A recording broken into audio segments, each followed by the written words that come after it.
Gali mera gali spera gali nichta, no matter where in this wild, wacky, and sometimes wonderful world you might be, thank you for making the Highbury Squad part of your day. It's a Wednesday evening, and we're trying to get back into the swing of things over here. And we have a great subject. Well, I think it's a great subject lined up for this evening. I'll let you guys be the judge. But what I do know is I have great guests. So let's rock and roll. Here we go.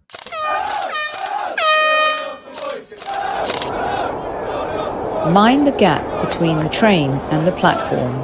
Please stand clear of the discussion doors. The next stop is Highbury Squad.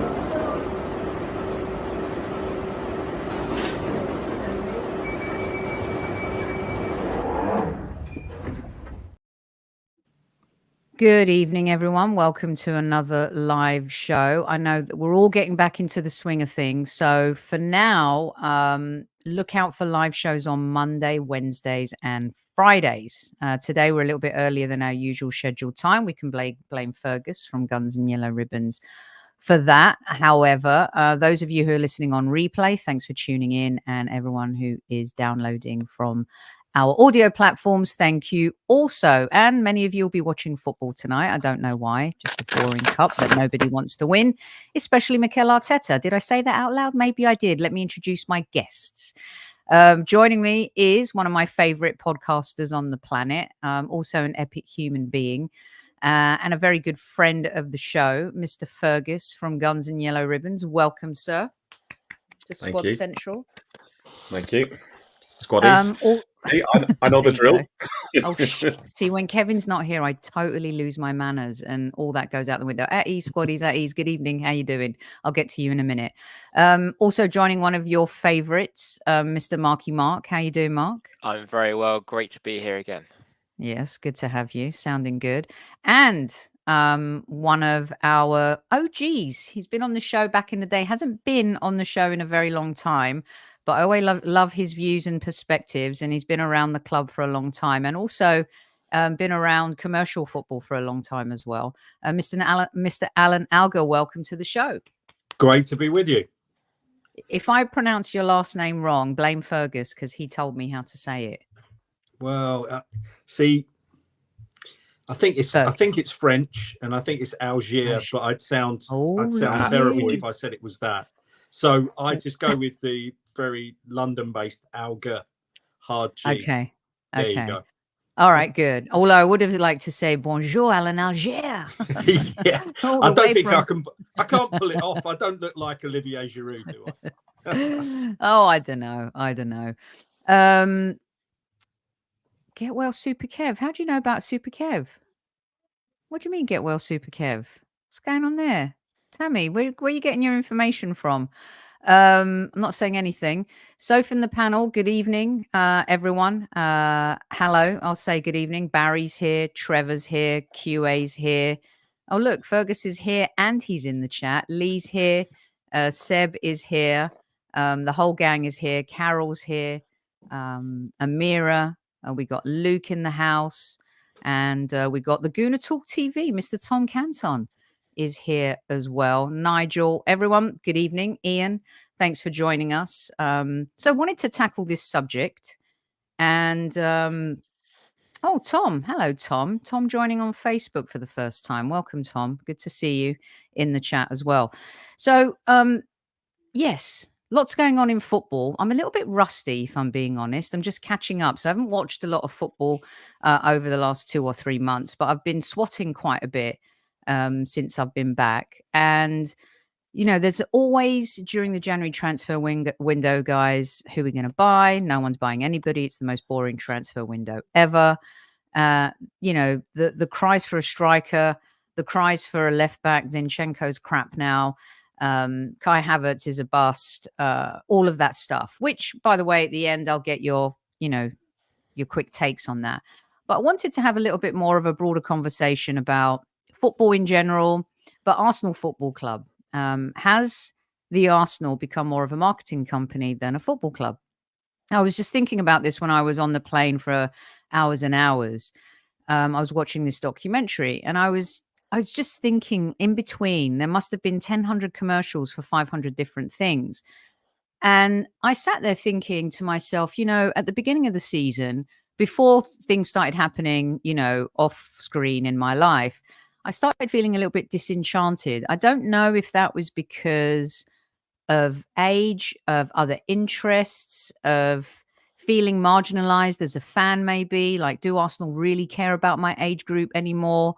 When they're kind of going after what I feel is a younger crowd, seeing kind of promotions like this, I find a little bit of a turn off.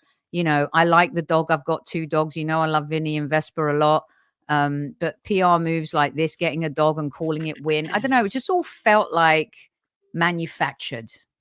Like, where's the heart and the grit of football kind of gone? And then when you look at merchandise and releases of merchandise and stuff, I find that the fan is now to me a customer and a cash cow for the club. Fergus, I'm going to start with you. I want you to tell me real quick, actually. Fergus, when was your first game? When did you first start supporting the Arsenal? For those listeners that don't know.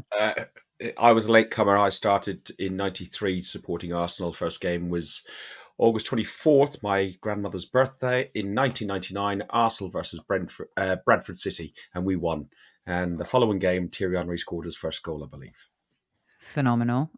Marky, I know your dad got you into the Arsenal. When did you start going to the games? And yeah, my first game, super memorable. 23rd of September, day before my 11th birthday, 1995. Glorious summer's day against Southampton. Arsenal 4, Southampton 2. Dennis Bergkamp's first goal for the Arsenal. It was the best day ever. One of my favourite ever player scored a goal as well, Adams, and also Ian Wright getting on the scoreboard as well. Perfect day. Very nice. Wow, a result against Southampton. Who'd have thunk it? Alan, what about you, Al? Fergus, do you mean Ian Wright's first goal? No, Thierry Henry. 1999. You said 93. I thought you said 93. Sorry. Yeah, you said 93.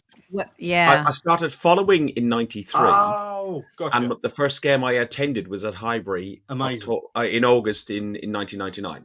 Yeah. And that Bergkamp goal, Mark, because he was getting stick at the time, wasn't he? Yep, from Stuart Pearce, waste of money. And it was such a good goal. And the celebration, he jumps about 4 foot in the air. Brilliant. Absolutely brilliant. And mine, 83, Luton at home, August. But followed as good as I could, as sort of under 7 could, from whenever I had the choice. Yeah. How old were you? 41 years to win again there, didn't it? What's that? Yeah. Well, that was the funny thing about the Luton game, just going there and this season, and just obviously the way that we won, and realizing it was one of my first games. Yeah, unbelievable. So here's the scoop, Fergus. I'll start with you. Okay. Am I being a little bit harsh before we get stuck into the nuts and bolts of each piece? Am I being a little bit harsh? Has the Arsenal become more of a marketing company than a football club? To answer the question first. Well, I've timed this perfectly because my glass is almost half full. It could almost be half empty. So it depends on your point of view. And remember, you have to stop me being a podcast host in this as well, Sophie. You're the host. No. This is a round table. I'm just the moderator. So, okay. I'm not the host tonight.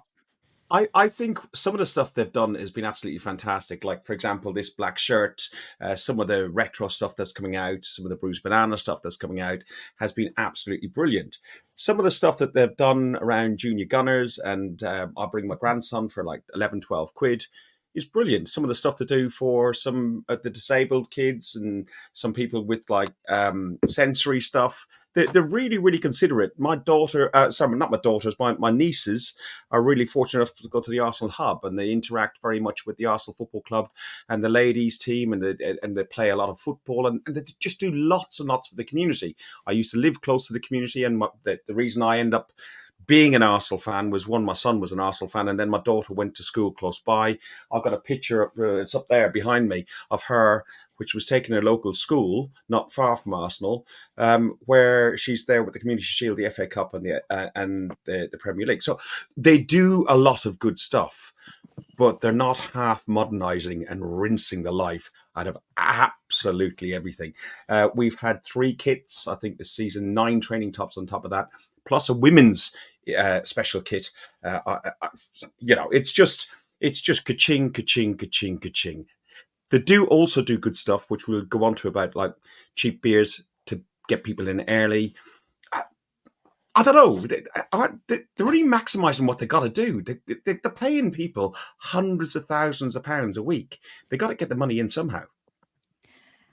Mark, we'll summarise everything after you've all answered the question. I'm clocking it. Go on. Okay, so for me, yeah, just to expand on what Fergus just said, the merchandise drops are very, very frequent, right? And don't get me wrong, I've been partial to the odd Arsenal shirt or jumper through the years for sure. But yeah, so I think I messaged you, Sophie, this morning. It was 10. It was 10 different drops. It was a woven tracksuit, a cultural story jumper, a Maharishi collaboration. I'm too old to know what Maharishi, but apparently it's trendy. Adidas Essentials, an Ian Wright collaboration, a lifestyle shirt, a blackout collection, Champions League collection. And then that's on top of your free training shirt, so your free kits, your 2 goalkeeper shirts, and your normal training gear. So it's a lot. However, and this is a huge however, we've spent a lot of money, right? We've spent a lot of money on Declan Rice. We've spent a lot of money on Kai Havertz. I think if we hadn't have spent the money like we have done of late, then yeah, you can be more critical of how commercial we've become. But as we're spending the money, I don't have too much of an issue with it. If you don't want to buy it, don't buy it. But I do appreciate that, there's parents with kids, and when these things get dropped, the kids want it, and it puts a lot of pressure on parents to buy it, especially in this day and age where money is tight for a lot of families. So it's important that you're looking at Arsenal in the community, that they have to realise this. And when there's just so much going out, when I was a kid, it was 1 shirt would last for 2 years, and that was it. Maybe odd training bit and pieces, but now it's a lot. It's trainers, it's all sorts of things with like the Arsenal logo on. So yeah, we're spending the money, which is good, but yes, we are super commercial. Sophie, before Alan jumps in on that, you talked about the 1 shirt for 2 seasons. That came after a scandal, which myself, Sophie, and Alan will remember. It was Shepherd and the other director at Newcastle. They were done by a News of the World sting, and they were saying they were selling shirts then at 50 quid, which 50 quid in 1998 is an awful lot more than 70 or 80 quid now if you were to extrapolate it forward. But they were selling tickets for 50 quid, and they were laughing in a hotel room, calling football fans mugs. And after that, there was a rule that they would say that a home shirt would change 1 season, and an away shirt would change the next season. There was no 3rd kits, 4th kits, and so on. And the last time Arsenal had 1 kit for 2 seasons was the 2012 to 2014 season. So we're looking at 10 years ago since we've done it, and we've flipped so many shirts since. Sorry, Mark. No. I love that. I remember that scandal, and they were really humiliated and embarrassed. After that, it was definitely not a cool move on their part. Alan, we live in an instant gratification world. We live in a world where inflation is inevitable. We also, however, do have companies in this world that look out for their customer or fan. What's your take on whether or not the Arsenal will become more of a marketing company than a football club?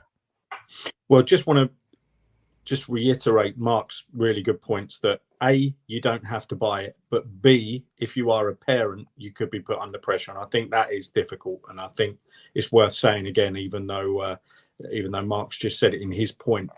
For me, the best football clubs give the illusion that they are a football club first and foremost, but then run as a competent business behind the scenes, making those decisions from a business level. And as a fan, even one in the know that knows that commercial deals have to be done. And as I say, I as you said at the start, I've been involved in lots of things like this, so I do know how these things go down behind the scenes. But the best clubs give the illusion, forward facing to their fans, that they are a club first and foremost. Like and who? all of Like the business stuff. Like who, Alan? Like Manchester City or? Well, who? I don't even think City come close here. United, Liverpool. Yeah, I'd say Liverpool just about straddle it. I know they've had their issues in the past. I think they've got back to those kind of values. United, now people will say, well, they're run terribly off the pitch, and believe me, they are.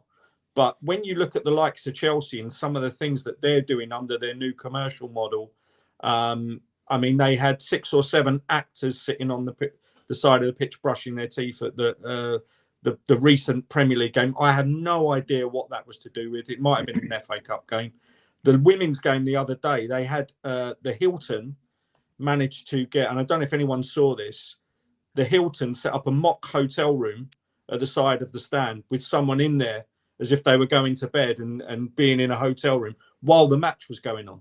So look, it could be a hell of a lot worse, and Chelsea are not giving off any kind of illusion whatsoever that they are a football club. They're looking like a business. Now, I think Arsenal they've trod a fine line recently, and I think they're getting there, but they're not quite there yet, as Fergus said. But it's interesting you should mention Manchester City, because I went up to our cup game last year where we lost 1-0 there. And in the hotel afterwards, it just so happened that someone who advises the Abu Dhabi part of Manchester City on their commercials and their fan deals, and he was chatting to me and a couple of other people there. There was a couple of ex-players there, and he said the atmosphere was flat tonight, apart from the Arsenal fans, the away end. And I said, well, that sometimes happens in the FA Cup, humouring him, saying, obviously you get a bigger allocation. Sometimes the away fans out seeing. But then we got into it, and I said, do you know what I would have done if I'd have bought Man City, if I'd have been them, right? So they've got all the money in the world. They take over the club. And the first thing that I would have done is gone into the offices and got every bit of paper and computer file on anyone that was an established fan of that club. So if you got a ticket purchase from the 80s, or you've had a season ticket for 20 years, and I'd have written to every single one of them, and I'd have said, you are now what we're calling a platinum member of Manchester City. We appreciate all the support of this club we've now taken over. You are custodians of it. Here's a £10 off every ticket you buy in the next 10 years. Here's £10 off every shirt you buy in the next 10 years. We really appreciate and value you, and we'll hold you in this esteem. They didn't do that. So obviously a lot of people that were at Main Road and what you would call dyed-in-the-wool City fans didn't get to experience any of this success, because by the time it happened, they were priced out and they weren't thought of. And now, obviously, rival clubs will take pictures of the Etihad and say, it's empty, or there's no atmosphere. We've got tourists taking pictures all the time and no singing. And they've been left with a club that just doesn't feel like Manchester City anymore. So if you make that much of a mistake, and definitely Chelsea are making it at the moment, you will get rid of your core, and it can be much, much worse than what we're seeing at the moment. And I firmly believe the people that are in charge at Arsenal, they want to get it right. Do City care, though, when their 2022 revenue 731? We're supposed to be a bigger club than them. Our revenue 433.5. I mean, Liverpool's was over 700. Manchester United as well, just under 700 million. We've got the most expensive season ticket prices. I don't know if you can. We don't have the most expensive season ticket prices. No, according to Deloitte, we do. I'll question Deloitte, because I'll just go to my local pub and speak to a Tottenham fan and speak to a West Ham fan and look for the equivalent ticket. My equivalent ticket in my ticket cost me 980 quid, I think. Just call it £1,000. My ticket it's right there. 973. Tottenham is second. on the list. My ticket also includes 3 European Cup games. It used to include this more. Season.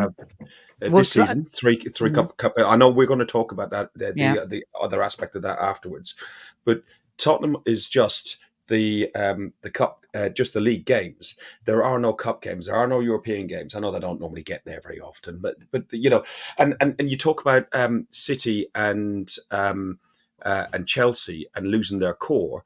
But City and their Chelsea, their core is what's in the Etihad or the Etihad right now, which is about 30,000. Which at Main Road they had the best away. They're not the same people. I mean, I know Chelsea fans. They're probably not. I'm not talking about the core as a number. I'm talking about your heartbeat of the club. Okay, the people that have generational support. They keep that ticking over while the new fans come in, and they're obviously most welcome. But when they go to a game, they see the culture of those fans that have been there a long time, and they buy into it more. But that's a bigger issue for the Premier League in its entirety, because it's actually football. It's actually football in its entirety. It's not just the Premier League. It's now just like FIFA, and people are like stepping into their game that they're playing on the TV at home, and you know they don't understand the culture of the game anymore. The culture of the game for them is they go in, they pick up, they drop off. They don't understand. For the likes of me, Sophie, Alan, and Mark, I live. My week is cut out with Trevor ringing me every other day, talking about, like, you know, what's happened about this about the club and what's happened about that about the club. I go and talk to people in business, and my daily conversation, guaranteed, my wife doesn't talk to me that much anymore. Guaranteed that, at some point in the day, my conversation goes into Arsenal Football Club and what it's about, or about Chelsea, about Tottenham, about Man United, because football is far more important than the 90 minutes, as we said. But I'm kind of lost my way on that. But I just think the core of Man City and Man City and Chelsea are much smaller than the core of, say, the Liverpools, the Arsenals, and the. But revenue-wise, they're much bigger than us now, right? Well, so but in those figures, we had Europa League. That's fake, isn't it? That's fake. A lot of the deals are done with people related to the club.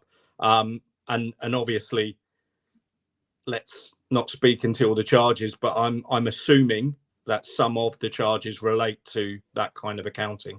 I don't know that for sure, but you know, they're saying their commercial revenues are up there as some of the highest. I mean, Chelsea almost had to invent a company to get a shirt sponsorship this season. So, and yeah, you're right. Their cores are smaller, which probably means they needed to protect them more back in the day.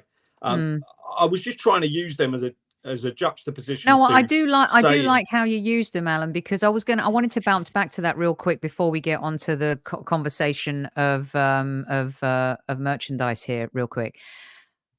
Arsenal have generational fans. Look at Fergus, look at you, look at me, look at, you know, Lee Judges is always talking about the 70s. We all know how old Lee is, really. But do they really care about us anymore? See, I don't think they do. It's a little bit like when some of my listeners love it when I do this and some don't, but when I started working on the new Star Wars movies, and there was this massive excitement to go see them, right? And I went to see the Star Wars movie, and I was like, oh my God, what a load of garbage. That is not aimed at me. They don't care about the 1977 fan who went to see the first Star Wars film or The Empire Strikes Back after that. They are going after a brand new audience, and rightly so. They're a business. They're a multi-billion-dollar business who are looking to revive a franchise and make tons of money. So when I see deals with like Prime and maybe some of the tech deals, and some of the other things that are going on, I don't know if the club speaks to me as much as it used to, which is maybe where I've lost a little bit of my connection. More so than ever with Arsenal is the players. And I haven't had that in a very, very long time. I really like this team and I really like these players. As for the club in itself, I'm connected to the history. I'm connected to the fans. I'm connected to the people I know. But I'm not sure if the club are as connected to me. And I don't think they care about that, Alan. See, the thing is, we had a club at Highbury, which, I mean, I knew employees by name, but football is very, very different from the club that we had at Highbury. Even, and I'm not going back a long way here. I'm going back even to Arsene Wenger's reign and some really wonderful years we had at Highbury, late 90s, early 2000s. But I would be around the club and I'd know people by name, and I'd go to matches and know people by name. The move to the Emirates meant that we had to become a business. Now, as I said, that's all about the illusion of staying as the family club that was at Highbury, but also bringing the club into the 2000s with the big stadium, and knowing, as much as we want to say club first, business second, that some people at the club, and as we mentioned, you know, on high salaries, they are paid to make the club business first, club second. So, for instance, you know, I know some of the people there now. One of my own consultancy businesses that I consult for is probably the second highest spender after the Emirates. Actually, after Emirates and Adidas, is the third highest spender at the club. Now, I know some of the ways that deal got done, and it has to be done to generate the kind of revenue that sees someone like Declan Rice there. Now, if you put a fan in some of those commercial positions, they would have probably said, yeah, I really want Declan Rice, and I'll have Mbappe too if you're there. And obviously the commercial model just goes out the window. So you have to spread a tiny bit of the fan passion and know-how and culture of the club with people that know how to get business deals done and keep the club on an even footing. Now, again, some clubs get that mix right. Some clubs don't. Some clubs are going through the process of getting that mix right. And I think we're in that process at the moment. It's going the right way, but there are little things that just sometimes just make you feel, oh, I don't think they got that right.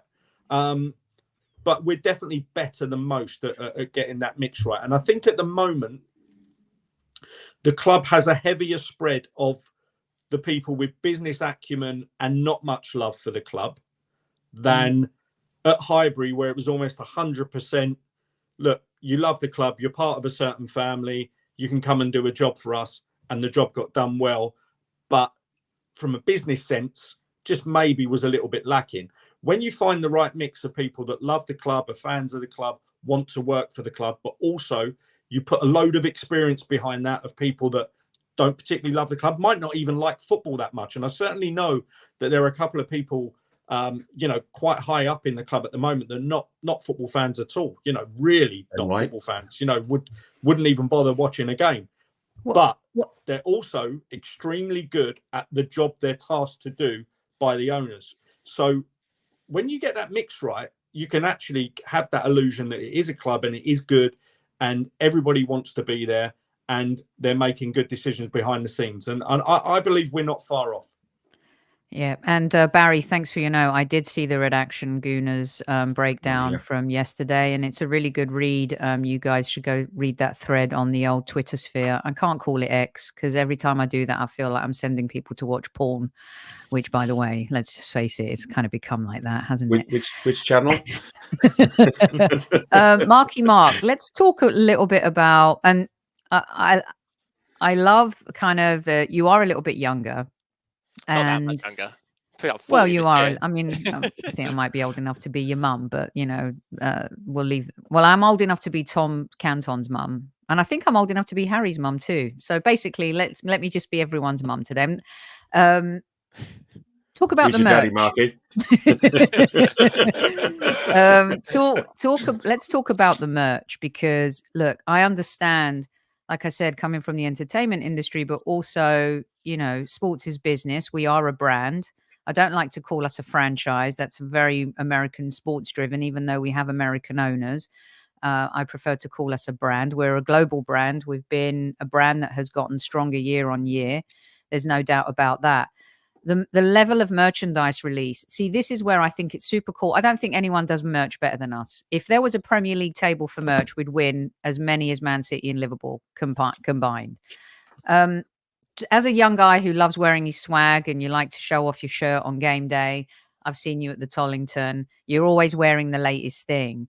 To me, this is where I think it's a little bit exploiting. It goes to like Fergus and Alan, what they were saying. If you've got kids, if you've got grandkids, this becomes very expensive. And I feel this is the part of the marketing spin where they've overdone it this season. Talk me through that a little bit. Yeah, absolutely. It's like, as I mentioned before, it is overkill. It is every other week. I think I joked with you earlier on the week. I said I can't wait for the Easter Bunny drop because I'm sure they'll tie it into Easter somehow. But yeah, it's just it is every other week, and there's I think till people stop buying it, they're not going to stop dropping it, because if it's working and people are buying it all over the world, then why would they stop doing it? And you're right, Sophie. It is good. It is very cool. Like like the Ian Wright merchandise that dropped.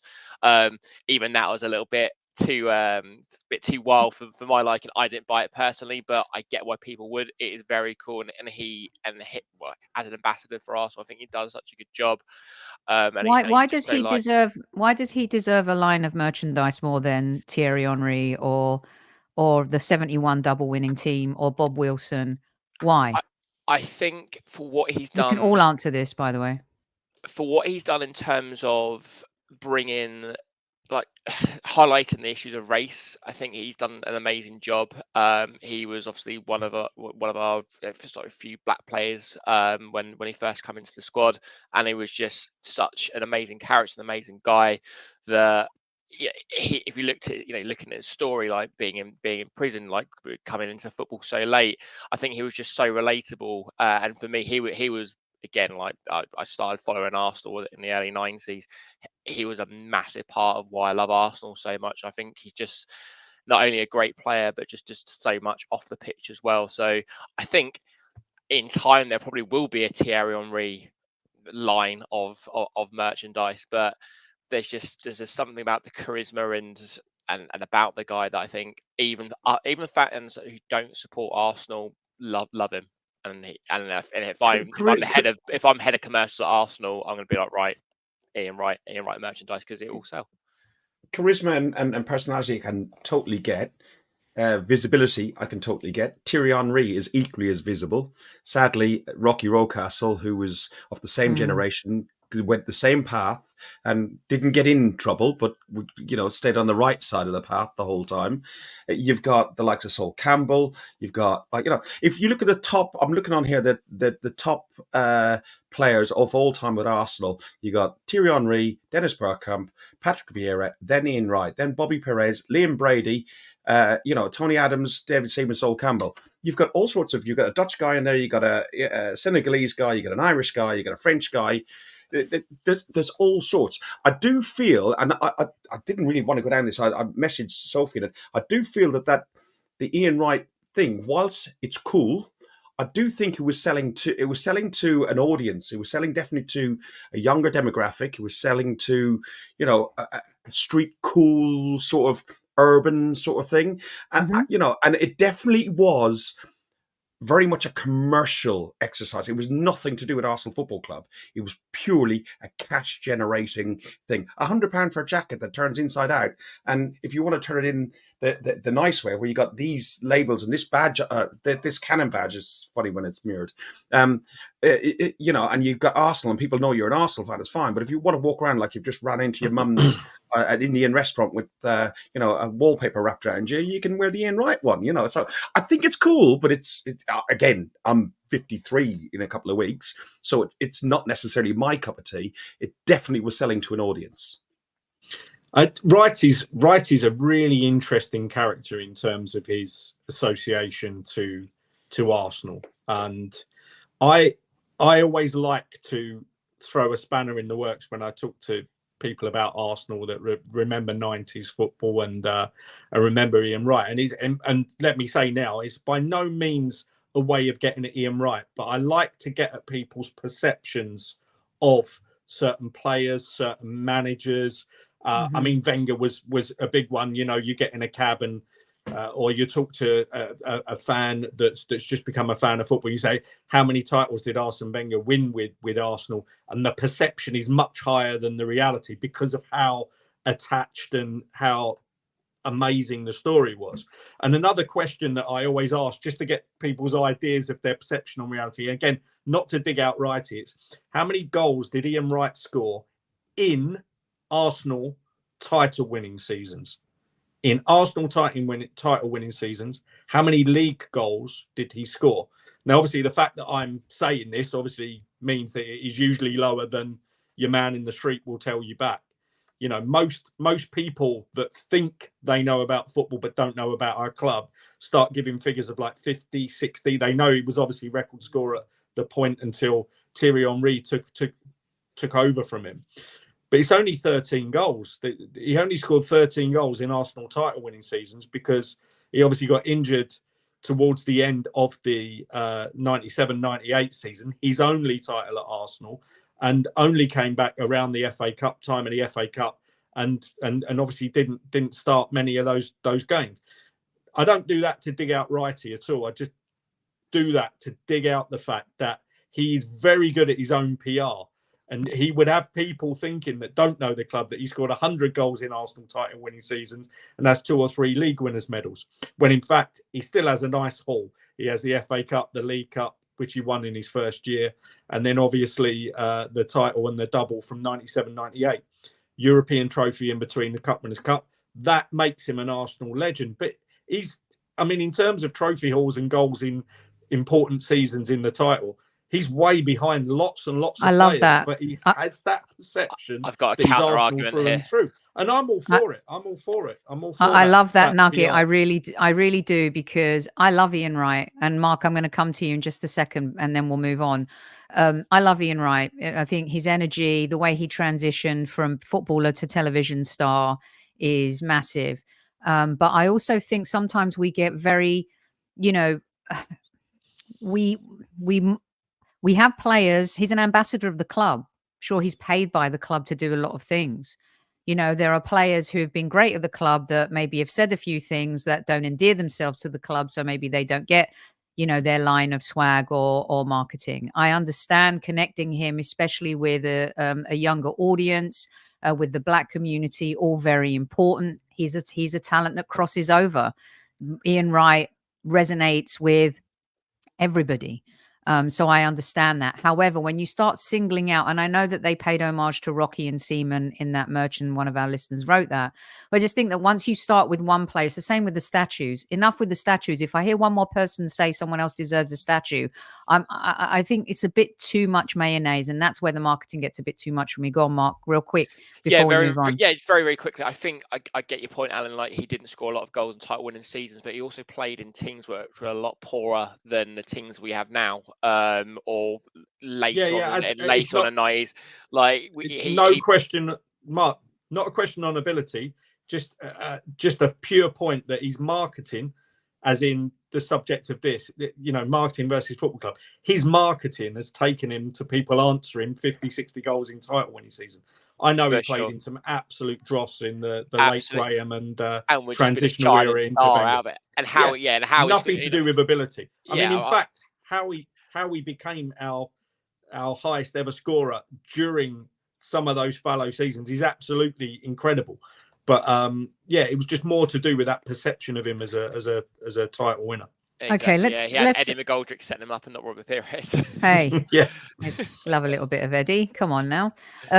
Okay, let's talk about. And by the way, shirt sales. That black shirt that Fergus is wearing just blew the lid off everything. And of course, we get. I think it's a 7.5% share of the revenue. We made 5.1 million.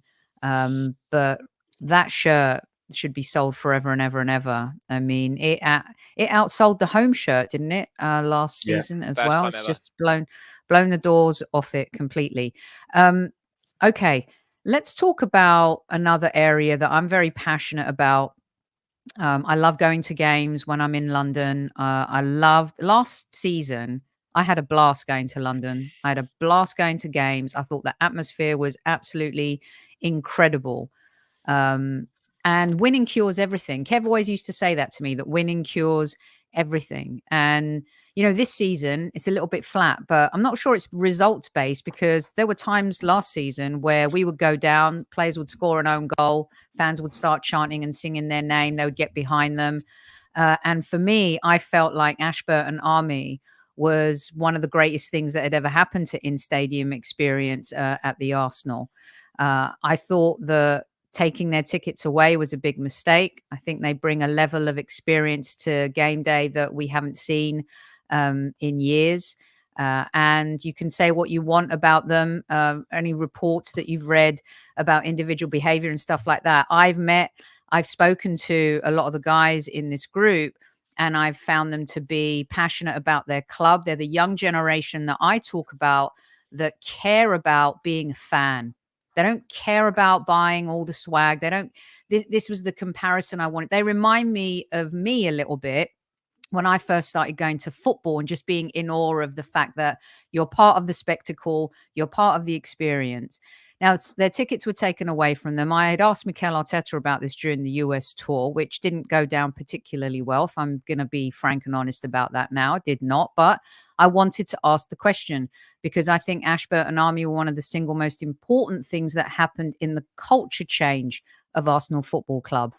Fergus, now we've got ballots, we've got tickets. I'm confused. There's this level, there's that level. You can go online at 8. You can be disappointed 100 million times. Talk to me about this a little bit and what ensued with regards to now you're seeing different people. You all have season tickets, seeing different people in front of you every single game. Talk me through that a little bit, plees. Jesus, how long have you got? Well, in a nutshell, because we're already 40 minutes in. No. But So many questions, like the connection. Alan talked about the connection. I think, and the link about Highbury versus the Emirates and so on. I think we need to move on from Highbury. We're now at the Emirates. We've been there for nearly quarter of a century. Yes, we're not at Highbury anymore. Unless you're staying at Mike's flat. But no, yeah. And yeah, exactly. And the connection, I think, and this spins on to the Ashburton Army and spins on to lots of other stuff and the changing behind the scenes and the different personnel and people. The connection that Mikel Arteta ensued with the fans, with the Ashburton Army, with everybody who was going and the team and the connection between the team that was around last season, post-COVID, and the first full season back, was just immense. There's been certain changes, individuals, we don't know, but there's definitely strategies and corporate strategies that have changed within the club that have broken that connection to a certain degree. And that is a big disappointment. The changes in the ballot, the changes in the allocation, the amount of seats that we get with our season ticket I talked about before, less cup games and so on, all make a big difference. For me, if you're talking about on a day-to-day experience, I've been to, I go to every home game and loads of away games. The away games, I'll keep adding this because we're talking about the Emirates. At the Emirates Stadium, for the West Ham game over Christmas, for the PSV game, and just recently, the last game that I was at, there was a guy beside me. He came in with a PDF of a ticket, and he said, "Is this my seat?" He hadn't got a clue. He turned up 10 minutes late. He stood in the seat. I knew who the season ticket holder was. I later contacted that season ticket holder, and I said to them, "What did you do with your ticket? Did you put it on Ticket Exchange?" He said, "Well, I gave it to somebody who did." And it ended up in this guy's hands, and he paid 200 quid for the ticket. He left. We won 5-0 against Palace. That lad left at 2-0. And that is a big problem. I had somebody behind me for the PSV game. The two of them were from America, and they were talking and comparing football and soccer ball to NHL, NBL, and everything. I didn't honestly have a clue. Not every American fan is like no, that. No. Listen, I've got 2 nephews over there, and they're passionate. Yeah. One is a Man United fan, so he's not passionate. But one's an Arsenal fan, and he's passionate. But I'm not trying to cliche, but I'm just saying they were talking about the football, the sport, as if they were going to the theatre. They were just having a day out and experience. I turned around, spoke to them and said, "How did you get your tickets?" They mentioned the reselling site that they got the tickets from, and they paid $230 each for a ticket. A Dutch couple, really, really nice, beside me. Again, same thing, Ticket Exchange, West Ham. She wouldn't tell me how much she paid the tickets, because the tickets she bought for her boyfriend, because he's a lifelong and he'd not been in all his life. And they had a great time. And finally, the Japanese guy that I met, me and Dan, and he was stood beside us, so excited. He fist pumped both of us. He said, I've been an Arsenal fan for 10 years. He says, I am so excited to be here. He said, and he stood there and he sung every song he could sing. And at 90 minutes, 95 minutes, he was down at the front, going to the players, come to him and wave and clapping them off. So there's an advantage of having some of these people who get the first time experience to see a game that they would not normally get via the ballot system and via the ticket exchange. But there's something really corrupt and really wrong with it, in the sense that those tickets are going to people that are not being sold by me because I can't go, to you because you can go, Sophie. They're being picked up by a robot somewhere and being sold to some poor tourist, be it a mad fan or somebody just on a day trip, at exorbitant prices. People close to me have been paying £900 to go to a game, a City game, £900 for a £70 ticket. I get that. And I've left this comment from Tom up as well, because he's right. I'll go with my cousin and some friends, and they're all season ticket holders, and they'll leave early. It's not Tom, just... you're right. They are the biggest problem. The season ticket holders, me personally, and all our group, you know, the little groups that we've got on WhatsApp, there's probably 20, 30 of us. Every one of our tickets that do not get placed, and now around us, those people who since moved their tickets via ticket exchange have now exchanged and joined our groups. We will exchange our tickets internally among ourselves to make sure that my grandson goes, my nephew goes, my aunt, my uncle, whoever, an Arsenal fan, somebody who's going to be grateful of the experience to go there and be there for the 90 minutes. Yeah. Alan, I live in the States. You got me boiled up. It's fine. I love it. I love it. And you're entitled to your opinion. This is why I invited you on the show, and all opinions are welcome here. And as long as they're respectful, and this conversation is definitely that. I want to make sure that you're not taking Fergus the wrong way in terms of international fans or foreign fans, because that's not what you're saying. And the word tourist is just a random. I know it is. Alan, I've been living in the States for a long time. I come to games as much as I can during the season, like a lot of American fans and fans from around the world. The game is globalized now. One of the fortunate things about being a marketing company too is that international fans get the benefit of the beautiful game. I actually think that the international fan, the fan abroad, is being looked after much more on a marketing level than the fan that goes through the turnstile. And that's not a slight on anyone, because I live in California and I'm one of those people now. I used to be a season ticket holder, but no longer. Alan, what's your take on this whole situation, how it's affected the atmosphere? Was it a bad marketing move to take tickets away from Ashburton? What do you think? Now, I mean, the Ashburton Army, I think they're net positive, as in overall, I'd stick with them. I don't like the drum. It really puts me off certain periods of games. I sit near it, albeit in club level, just above and to the side, but yeah, I don't like the drum. I like them, and I like the fact they create atmosphere. At certain times, the drum just doesn't do it for me. But look, that's a personal preference. What happens when the European side turns up and they've got a drum? That's Alan showing his age now. Yeah, well, I don't like that either. But I don't. I don't get that every single game. My issue with the drum, it's not in rhythm, but otherwise, yeah. No, I mean, didn't Crystal Palace get their drum taken away from them this weekend? It wasn't. Yeah, that was wrong. Yeah, that was so wrong. The drumming's not for me, regardless of whether it's away fans, home fans, anyone. It just puts me off the watching of the game. But overall, Ashburton Army are net good for us. Obviously, if the club have hinted at certain bad behaviours, then they should probably either put up or shut up with that. And I don't mean hauling people over the coals by name, but if they have got evidence of bad behaviour of certain individuals within there, then we probably need to know what that was, so we can reassess whether or not they're being hard done by. Until you get any evidence of that, you've just got to say, you know, that they're net positive for the club, and I believe that they're creating a good atmosphere. I think that do you know what? Something happened to me at the Palace game, and I know that Fergus has just shared some of his different people that he's had to share a game with this season, albeit to seats sold. I was actually working at the game on Saturday, so I was sitting in Avnall, which is a lovely new hospitality section, which is 4 or 5 executive boxes that have been knocked into one.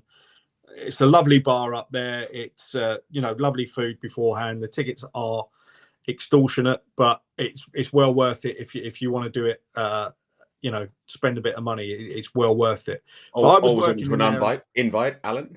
Yeah, I was hosting some guests in there, and a lady came and sat next to me, and it was about 15 minutes into the game, and she was asking me questions about different things, and I picked out her accent as being Canadian rather than American, so obviously she travelled a long way.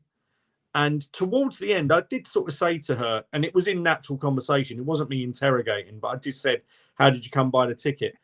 And she'd actually just been offered it that morning, having flown in on business, because someone couldn't go to the game. And they didn't want the ticket to go to waste. And she came in, she missed a bit of the hospitality, so she didn't even get the full experience of the ticket. And I thought to myself, up until her saying that, I was probably judging, saying, oh, this ticket's a bit of a waste on her, because she doesn't really know much about this game, or she's asked me a few very sort of naive questions about it. But then I actually come away thinking, well, actually, no, good for you. You've come to the game because someone said to you, do you want a spare ticket? And you probably agree that you're not really into it. Do you know what I mean? So I don't know. I think you can always have your perception shattered by just speaking to people. And fair play to you, Fergus, that you speak to these people, and some of them get involved, some don't. But the randomized nature of changing the exchange system and ballot system means that we're never going to get the same spread that we had last year. Tim Stillman wrote an amazing article about this, which probably looked at 8 different factors. And like a lot of these things, when we're discussing our great club, it's probably a little bit of each has contributed. So there's no overall answer. And he puts it in more, succinct terms than me being able to explain it now. But it's a little bit of expecting to win rather than not expected to last season. The unusual aura of a title race last season obviously got everyone up for it. The way that we played last year was a little bit more front foot. So like all these little things, if they all had 10% reduction each, you're going to get that, 70% reduction in atmosphere. So I believe that there are lots of little answers to this rather than one big one. Mark, well, can somebody answer? Yep. Could somebody answer the big question about why 12,000 tickets end up in ticket exchange this season compared to 4,500 tickets before? Digital membership was there last let Mark season. Jump in on this. Go on. Yeah. Sorry, I think there's 2 answers. Oh, sorry, Mark. Yeah. No worries. No, it's because you can't pass your cards on. You have to transfer them via the platform. That's the reason. Do you really think 8,000 cards are passed on every week? Maybe. Yeah, definitely. Yeah, and I do. I really do. Way for touts. There's 40,000 fans that are season ticket holders. That's all, because the rest are corporate and away fans and media and everything else. The capacity is just over 60,000. So there's 40,000, maybe 42 or 43 now with the post-COVID washout of season ticket fans, and you reckon that nearly 20% of them are passing their tickets on every. Well, then what the question? Sorry, I'm really passionate about this because I've really got riled about it recently because. Dan Gunning's in the chat as well, and talking about the responsibility. We talk about the Ashburton Army. We talk about the atmosphere in the stadium. It's down to us match-going fans to bring that atmosphere into the stadium. I thought that was a good comment. And if season ticket holders, 20% of them want to hand their season tickets over to somebody else just to go, why are you a season ticket holder? Because they don't want to give it up. They don't because you'll never ever get it back. You'll never get it back. Yeah, they'll never get back. Yeah, go on, then. There's 3 factors. The first one is the one that Mark mentioned, that you can't swap cards anymore. The second one is related to what we were just saying. The waiting list is so long, nobody wants to risk coming off. And the third one relates to that point, in that the club, this is the first year that the club have actually threatened that you will come off if you haven't used it. So they've done it last year as well. Fergus, you also need to... Yeah, but that was a test case last year. This is a proper... You are doing it. And also, bear in mind, playing slightly better football last year with more of a chance of the title, and the kind of better front-loaded fixtures in the season, I don't think that was an issue. The bigger thing now is that I know for a fact, and I know people that couldn't give their seats away during some of the latter Wenger years. Yeah. And that's this is why what annoys Mark. Seats. Yeah. You had lots of empty seats.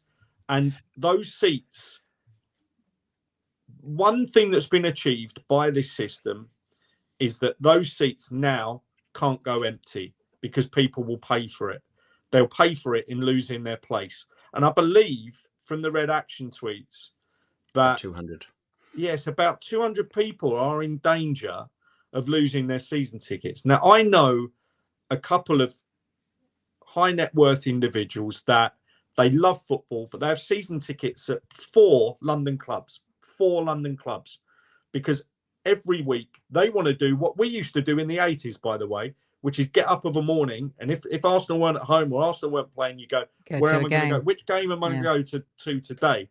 The only way to do that now is to be someone that's got 4 pairs of season tickets and able to pick and choose. And so, but those people are happy to let those tickets go if we're at home. And no disrespect to Brentford, but they come to mind, Burnley, teams like that. If we're home to those clubs and they can't get rid of them, they used to let them go. So at least there's bums on seats now for those seats. Go on, Mark. Yeah, sorry.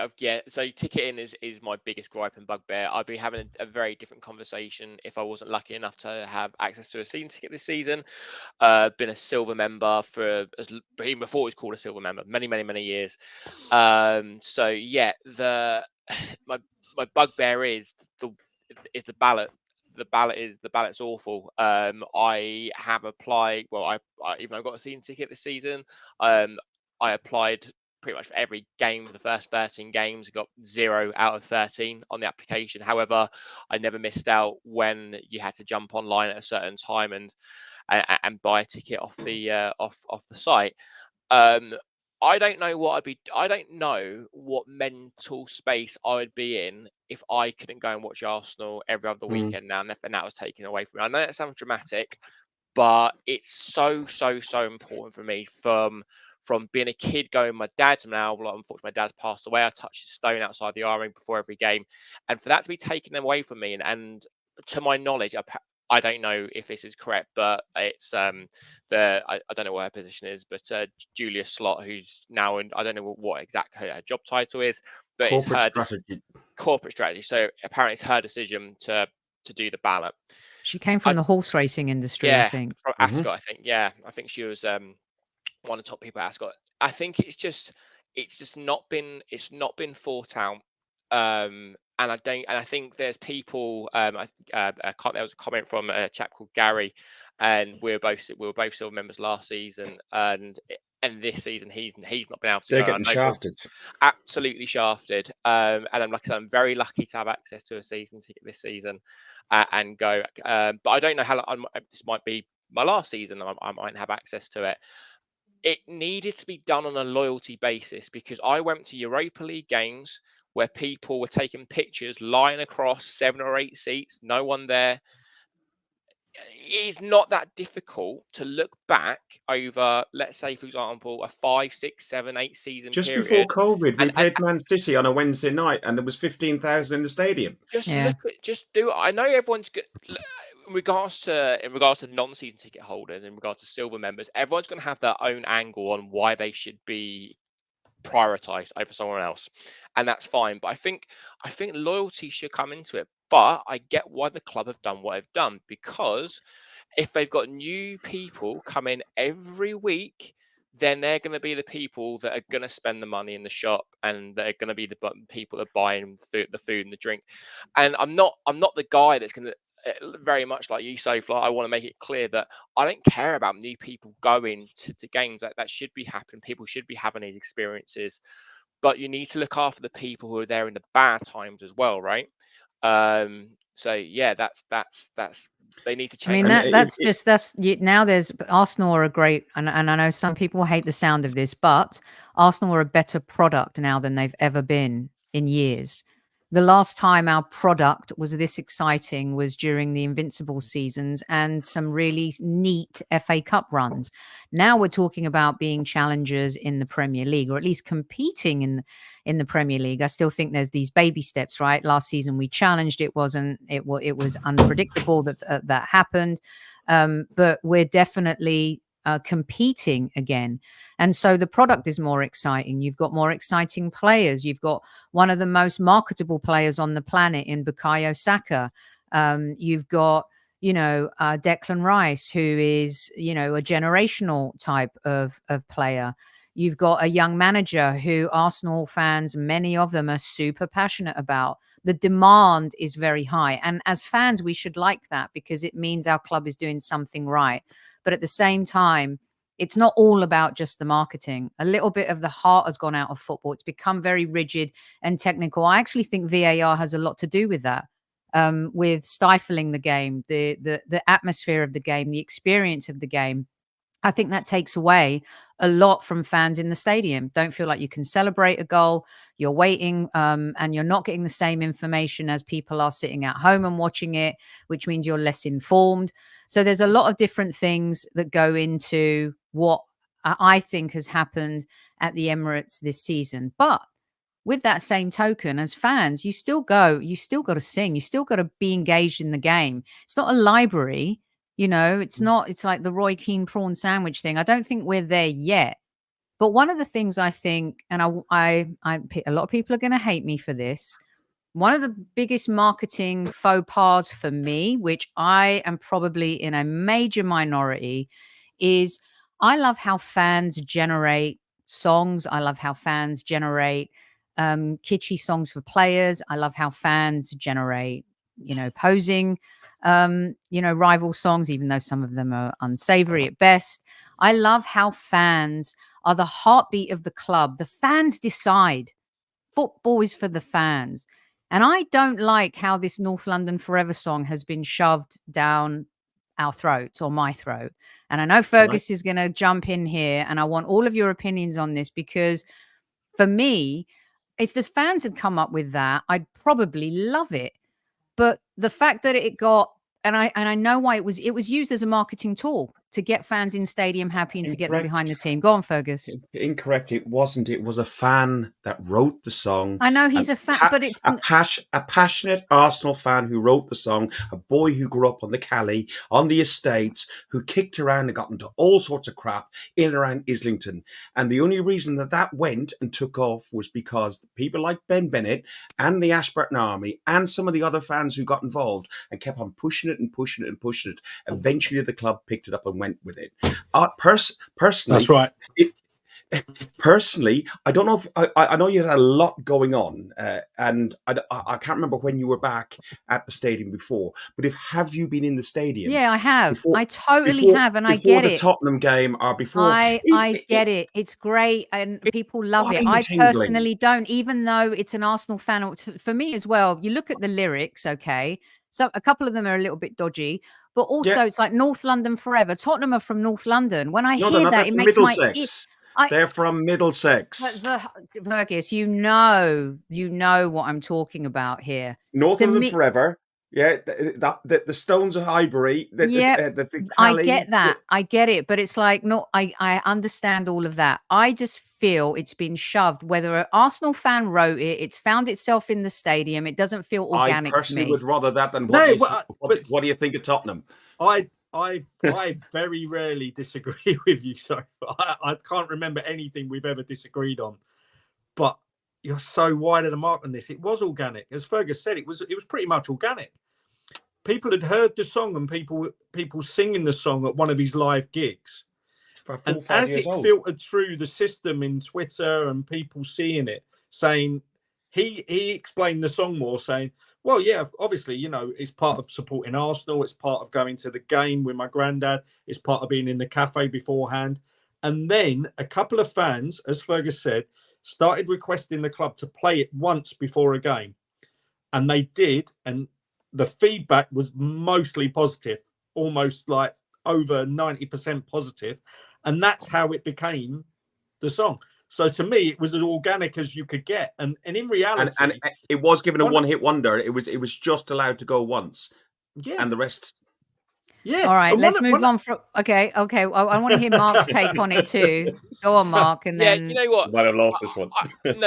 Yeah, no, I don't know if I've lost it. I just feel like that's how I still feel like it's been forced. I don't think there's a right or wrong answer. I just feel like we've tried a few songs, right? I still have PTSD from The Wonder of You. I hated it, and it just reminded me of awful time. I didn't get that. I did not understand the significance of that when I first started going to watch Arsenal. It's Right Here, Right Now by Fatboy Slim, and I love that because that reminded me of the Invincibles, etc., etc.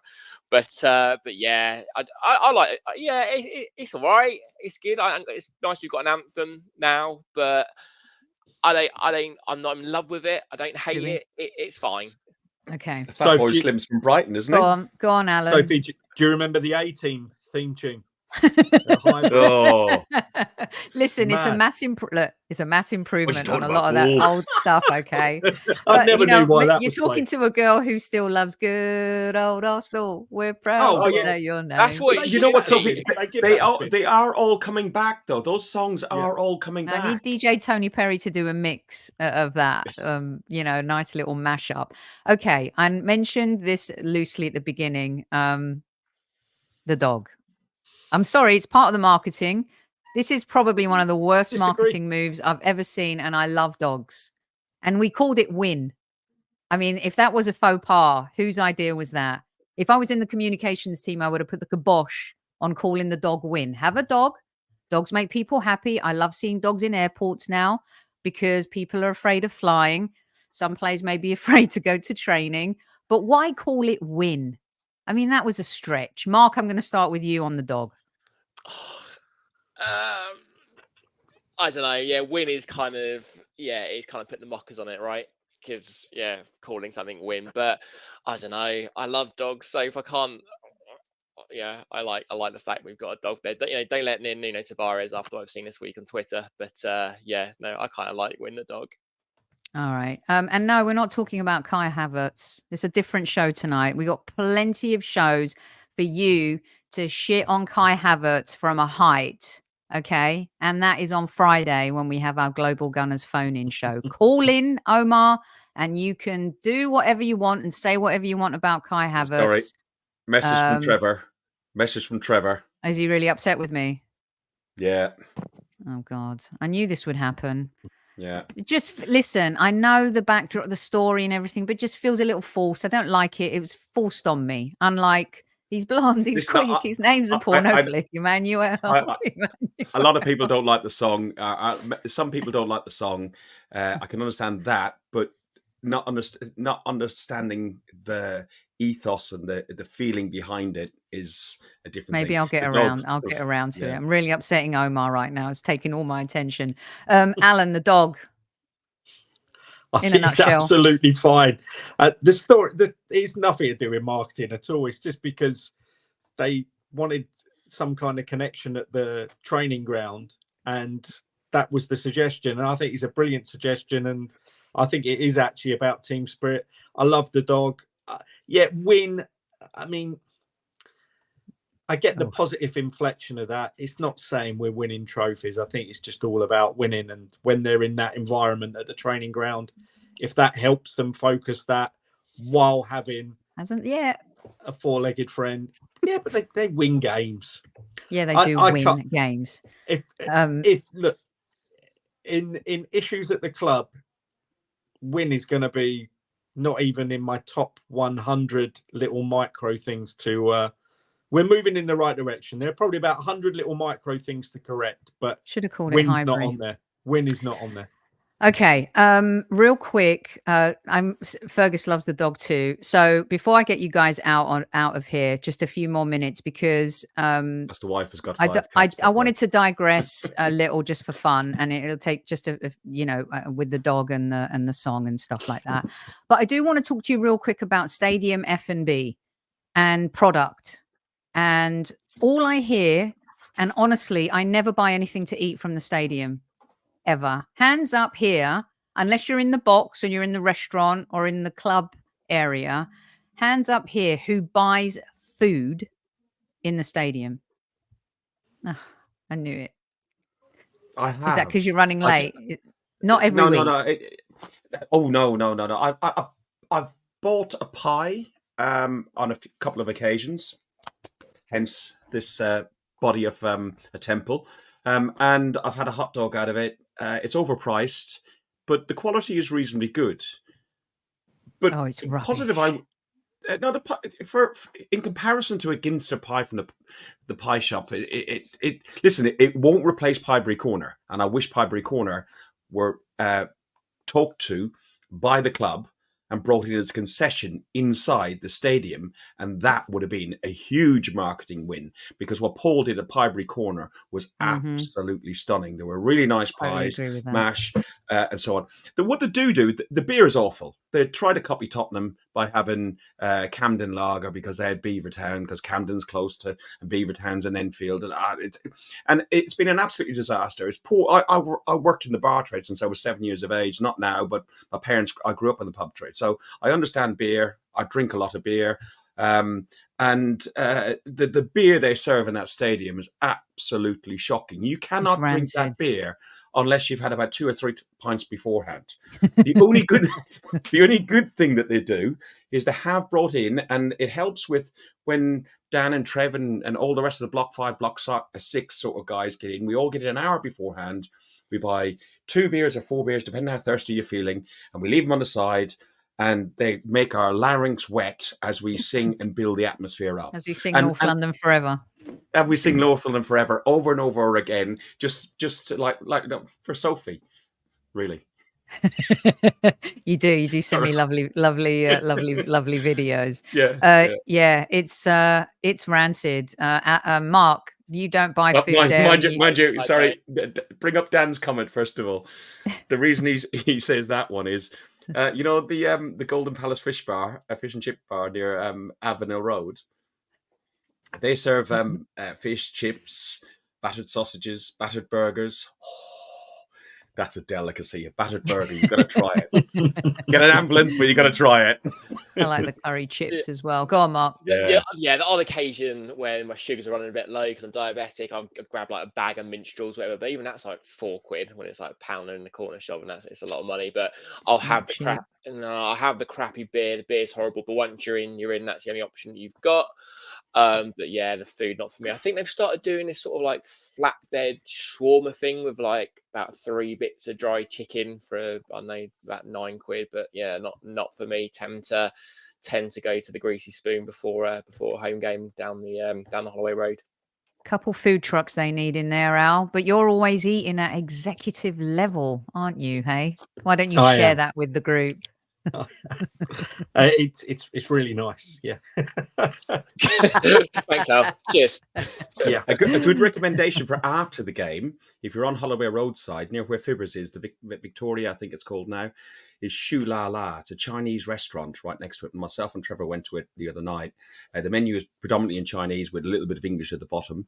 It's mostly an Asian population that are eating in there, but the food, they've got all sorts of weird concoctions, but the food is amazing, really good. Not the cheapest, but it's really good. Highly recommend it. Nice, thanks. I usually go to the Hope Cafe, £7 full English breakfast and a coffee. Come on. £8 on the Arsenal careful Blackstock Road. Okay, before I let you guys go, in a nutshell, what have I forgotten to ask you? What is your overall, if you're going to summarize in 90 seconds each, Arsenal being a marketing company versus a football club? Fergus, I'll start with you, just in case the missus has got your dinner on the table and you've got to go. No, I do the cooking, but yeah, no, that's fine.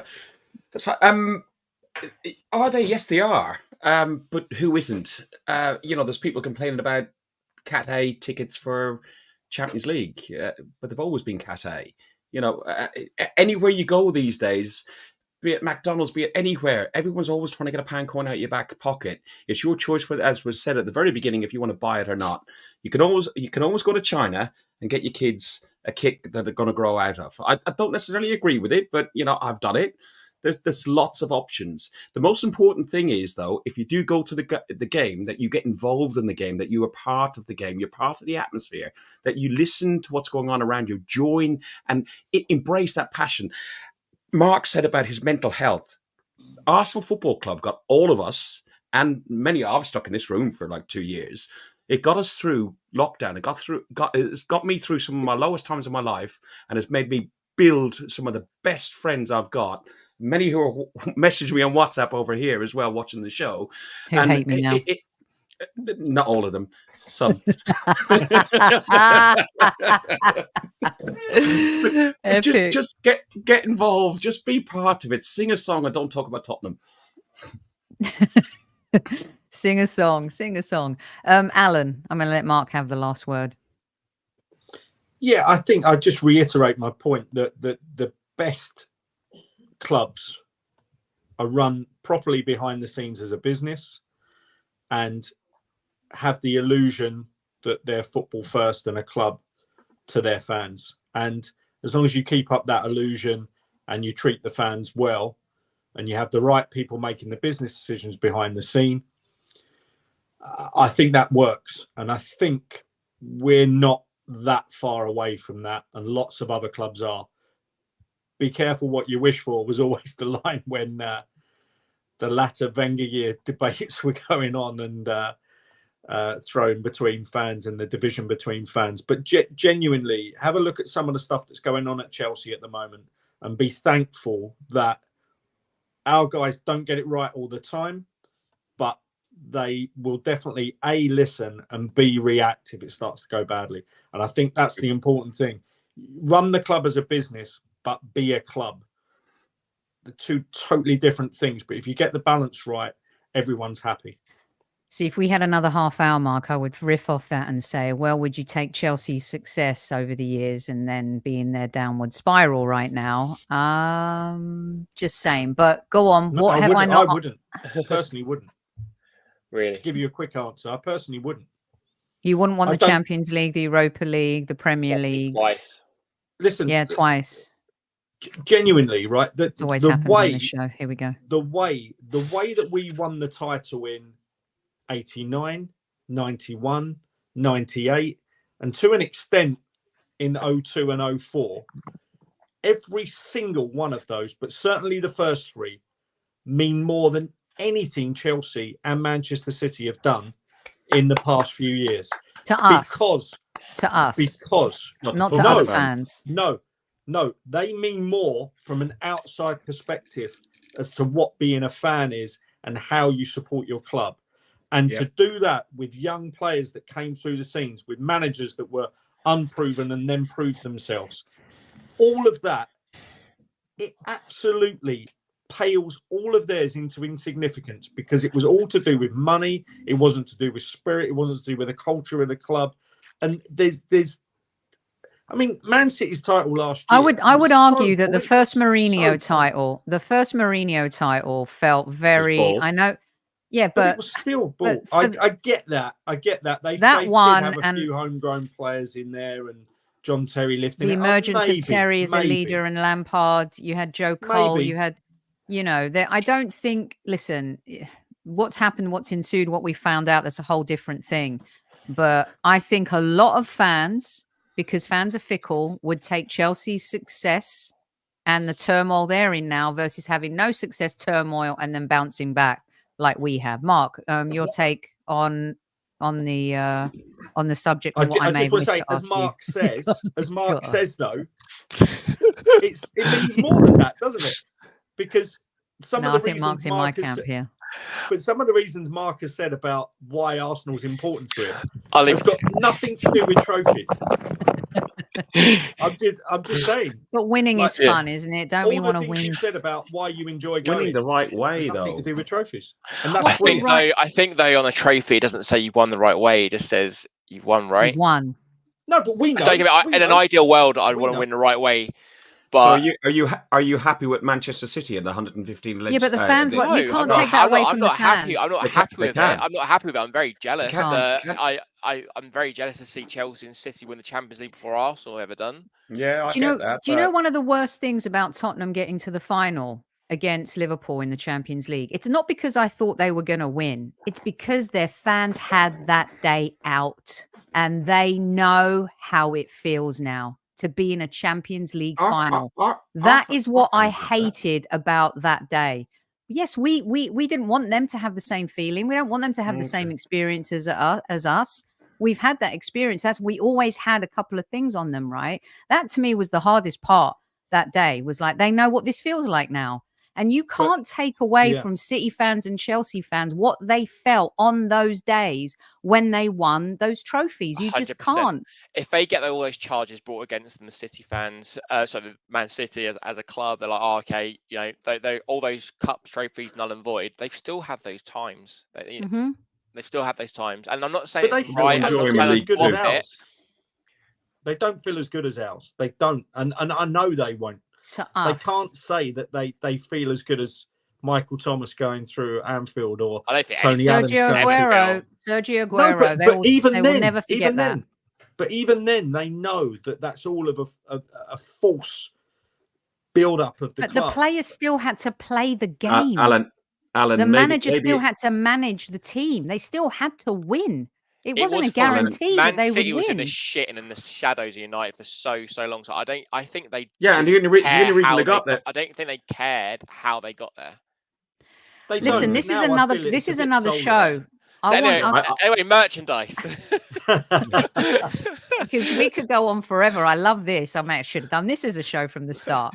You could talk about tainted titles and all of that. Maybe we can all promise to come back. Mark, finish your thought, and then we'll close the show. Sure thing. Yes, merchandise. I don't care so much if we drop merchandise every week. If we're spending £100 million on players, cool. I'm all for it. And if it's keeping our club sustainable, then great. Obviously, you don't have to buy it. I do feel sorry for the parents that feel like they have to buy it. Ticketing is the bigger issue for me. Ticketing is a huge issue.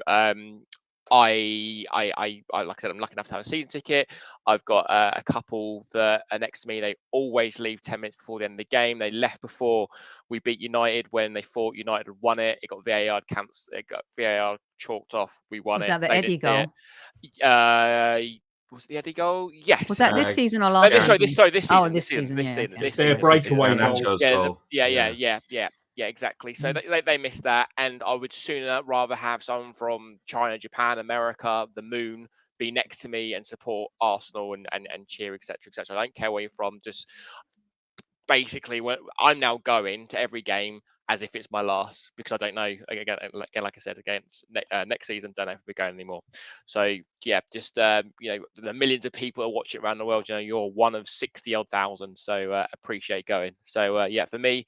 Merchandise and sing. Exactly.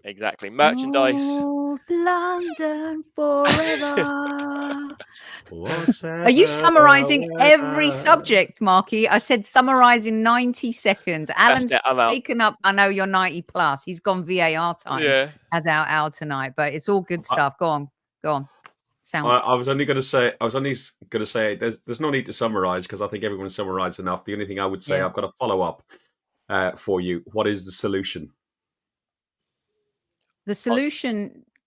Ticketing, to atmosphere, to the ballots. Should we do that in part 2? Huh? How about a part 2? Because unless your solution's 30 seconds, when it's not going to happen. We know Al needs to that. Al can come with a binder and a PowerPoint presentation, talk to us about his solution while he's sitting in the posh seats eating a nice filet mignon. I've done the hard yards. No, I know, and I tell you, you look like you're really struggling right now. Yeah. Okay, this is homework. I want to regroup on this, and we can talk about solutions in a few weeks, because the squaddies are demanding it too, and they've loved the show. Fergus, tell everyone where they can find you, please. Guns and Yellow Ribbons. We run a podcast. We've got just shy of 1,000 subscribers. We do it basically like this, having a chat down the pub. Normally have a beer open. It's not for clicks and likes and everything else, but we'd love you to click and like if you like. But it's myself, Dan Gunning is in the chat, Hilsey, who everybody seems to know, and he's the most famous man in the world, aside from Sophie and KC. Everybody knows Hilsey, and I've got Danish Gunnar and sometimes Dale. We go away to games. We just enjoy it. We do exactly what I said. If you're going to a game, bloody well enjoy it. It could be your last one. Love it. Al, where can everyone find you? I think I've got it right, your handle here. Yeah, that's it. That's the one. Welcome all followers. We'll argue about Zinchenko and people misinterpreting data over stateside, which I did all through Christmas and New Year, and had to block a few people on your side of the pond, unfortunately. But you know, we have healthy debates about Arsenal, respectful, and love it. Got to love the club. It's been nice having you. It's been nice having you back, Al, and look forward to part 2 with you guys. Marky, are you still you taking a hiatus from the shirt selling right now? Indeed, yeah. I'm focused on the boring 9 to 5 instead. So you can find me at MarkyT49 on Twitter or in Block 9 every home game. Brilliant stuff. Come round to Block 5 and joining the songs with us. I will. And please do go and subscribe to Guns and Yellow Ribbons. Okay. Watch their show on Mondays. Pod as well. At 7. Oh, sod him. No, just joking. What a lovely. Go on. I had a lovely. I just bumped into him in the Cavern Club in Liverpool with his son Jake, and it was he's so wonderful. Fantastic. So wonderful. Yeah. He's hogging the chat right now, but yeah, we love Magic, and he's a huge friend of the show, and I'm sure he's plotting his next podathon. It's probably around that time.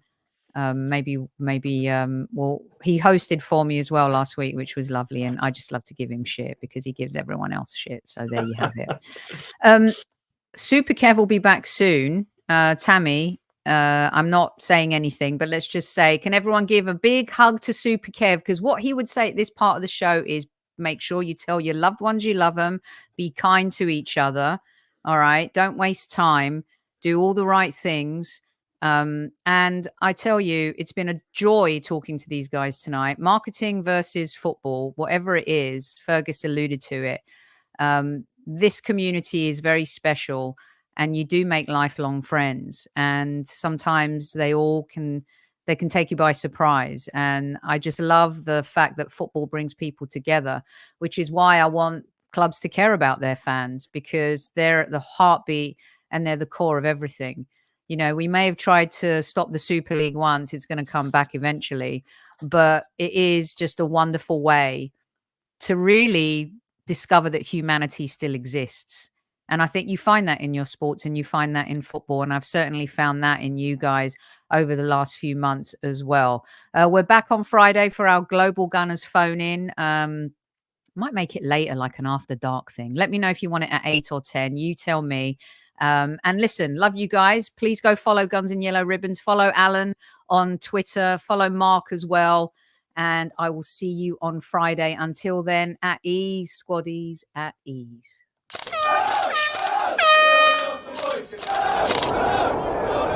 Mind the gap between the train and the platform.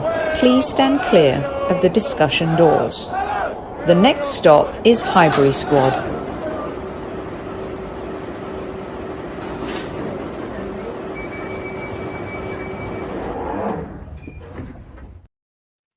Hey.